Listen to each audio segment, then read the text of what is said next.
Amém.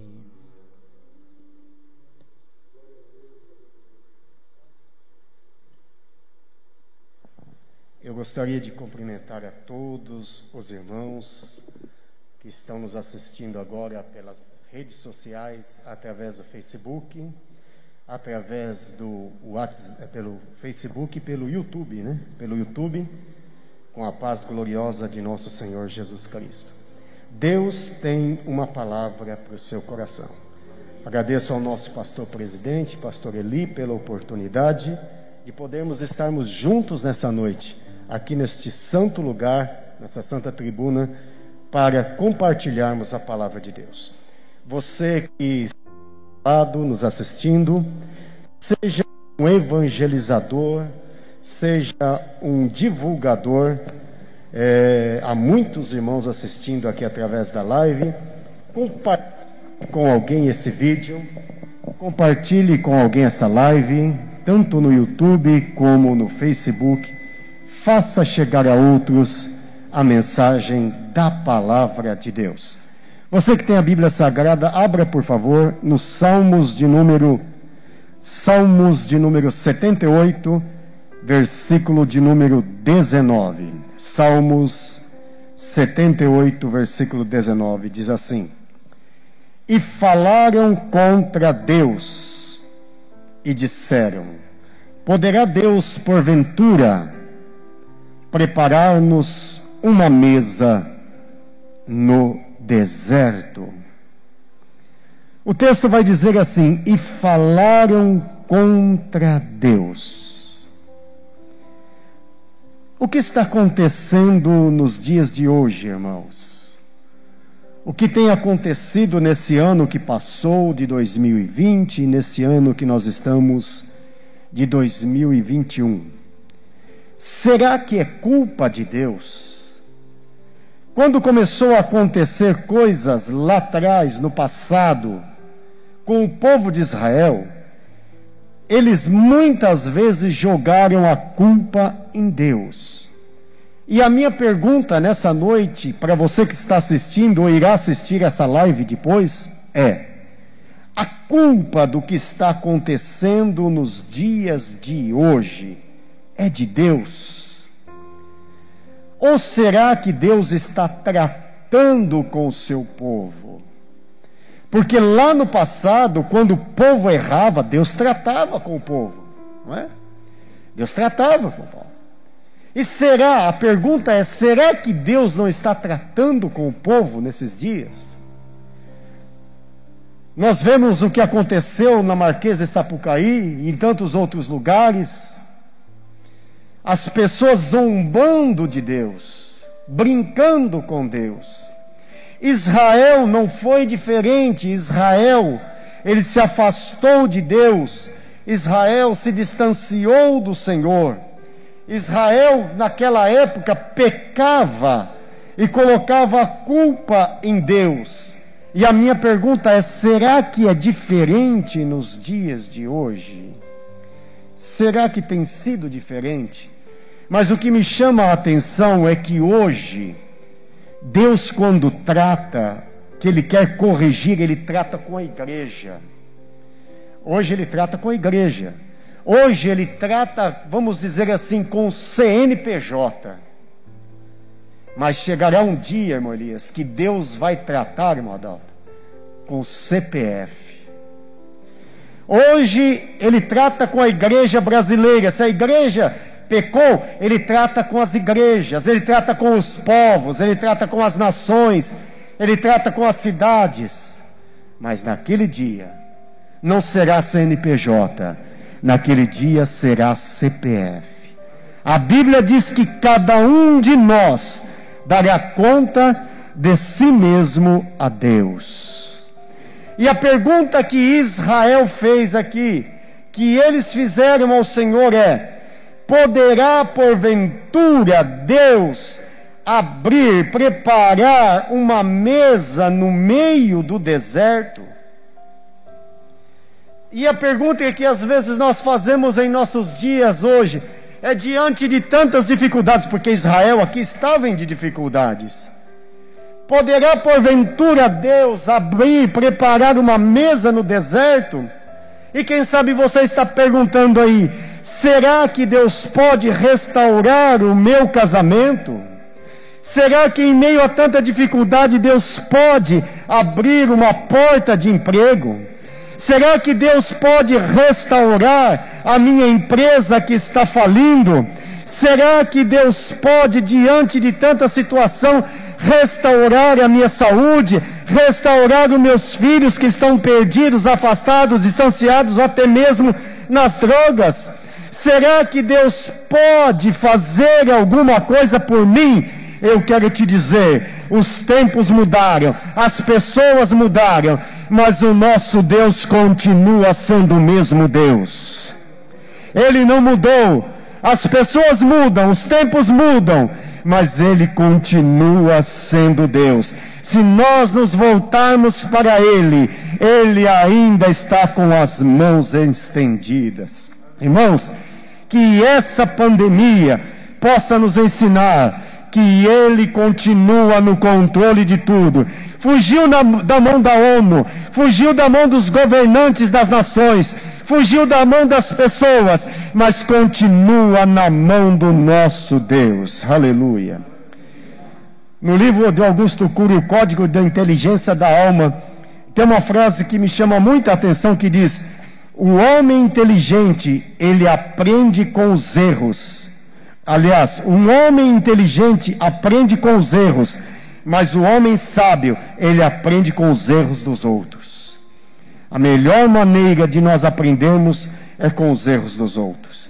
Mas agora, irmãos, tanto na Bíblia, tanto na história, como na história da igreja, sempre houve aqueles que, diante das circunstâncias, diante dos problemas, diante das dificuldades, eles duvidaram do poder de Deus, mas existem aqueles que acreditaram no poder de Deus.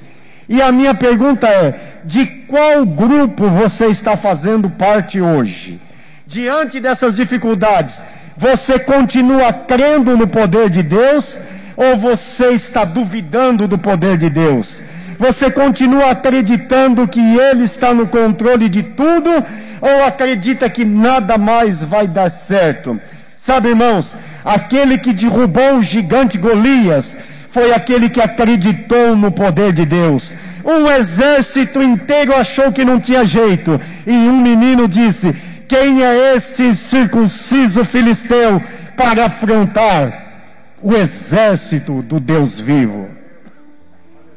Aleluia, glória a Deus. Então, irmãos, os que entraram na terra prometida foram aqueles que disseram: é difícil, não é fácil, tem gigantes, mas se o Senhor se agradar de nós, nós vamos herdar a terra que o Senhor prometeu para nós. Aleluia. Aqueles que tiveram vitórias foram aqueles que acreditaram no poder de Deus. Foram aqueles que, diante da escassez, diante da enfermidade, diante das perdas, disse como Jó disse: eu sei que o meu Redentor vive, nu eu vim, nu eu voltarei, louvado seja Deus. O Senhor me deu, o Senhor me tirou, mas Ele continua sendo Deus. Aleluia. O que teve vitória para o criado foi aquele que disse: eu não sou digno de que entre debaixo do meu telhado, mas dize uma palavra e o meu criado ficará curado. Aquele que levantou o enfermo foi aquele que disse: eu não tenho ouro, eu não tenho prata, eu estou desempregado, mas o que eu tenho te dou. Em nome do Nazareno, levanta e anda. Xarabacalabacandaramahas. Aquele que multiplicou o azeite da viúva quando não tinha foi aquele que acreditou no poder do Deus de Israel. A viúva diz assim: eu não tenho nada, meu senhor, eu só vou fazer um bolo para mim e para o meu filho comermos e morrermos. Mas o profeta disse: não, está faltando tudo, está perdendo tudo, o povo está desesperado, mas saiba de uma coisa: a farinha da panela não vai faltar e o azeite da botija não vai acabar. Aleluia. Por mais difícil que esteja, meu irmão, Deus sempre tem uma porta de saída, Deus sempre tem um escape, Deus sempre tem uma solução. Você não precisa tirar sua vida, você não precisa ficar desesperado, somente espere, somente confie, somente acredite, e você verá que Deus ainda é Deus, aleluia, continua sendo Deus. Ele abriu uma fonte no meio do deserto para Agar. Ele arrumou corvos para sustentar Elias. Ele multiplicou o azeite da viúva. Ele ainda é Deus. Aonde você vê limites de recursos, Deus vê a oportunidade de fazer um milagre. Aleluia. Deus vê a oportunidade de te dar vitória. Essa circunstância não é para te matar. Essa circunstância é para fazer você crescer. Essa circunstância não é para você perder. Essa circunstância é para fazer você aprender que em meio a tanta dificuldade, Ele ainda cuida de nós. Ele ainda está no controle de tudo. Tem gente desesperada hoje, todo dia eu ligo. Tem pessoa desesperada ligando, sente uma dor no peito, pastor Paulo. Ele já pensa, eu vou morrer. Eu falo, calma, irmão, o Deus da cura ainda está vivo. O Deus que está no controle de tudo ainda está vivo. Esses dias meu filho queimou de febre, garganta doendo, pastor Adalto, garganta doendo, irmão Elias, queimando de febre, e Deus falou, não leva ele no médico, aleluia, não leva ele, aleluia, só ora por ele, e dá o remédio dentro de casa, que eu vou cuidar dele. Não levei no hospital, não levei, ouvi a voz, Deus falou comigo, Deus falou para mim, cuida dele aqui, e o meu filho está curado para a glória do nome do Senhor Jesus. Xarabacalaba. Se teve ou não teve, eu não sei. Eu sei que Deus cuidou. Eu sei que Deus ainda cuida. Descansa, irmão. Descansa, irmã. Ele ainda cuida de mim. Ele ainda cuida de você. Poderá, porventura, Deus abrir uma fonte no deserto? Pode. Aleluia. Pode.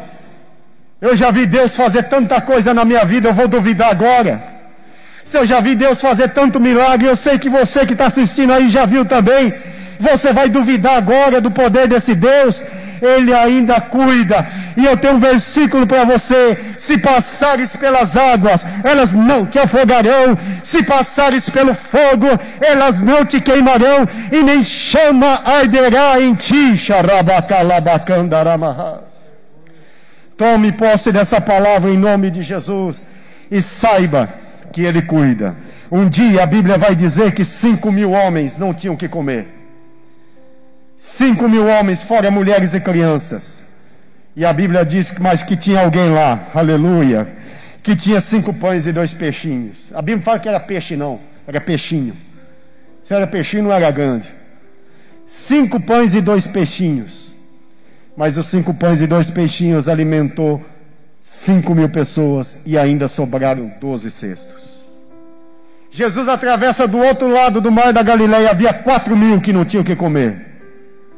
Mas Jesus multiplica, e sobram 7 cestos. Interessante, por que que num lado sobrou 12 e no outro lado sobrou 7? Por que que de um lado 12 e do outro 7? Aí eu fiquei pensando e fiz umas contas comigo aqui.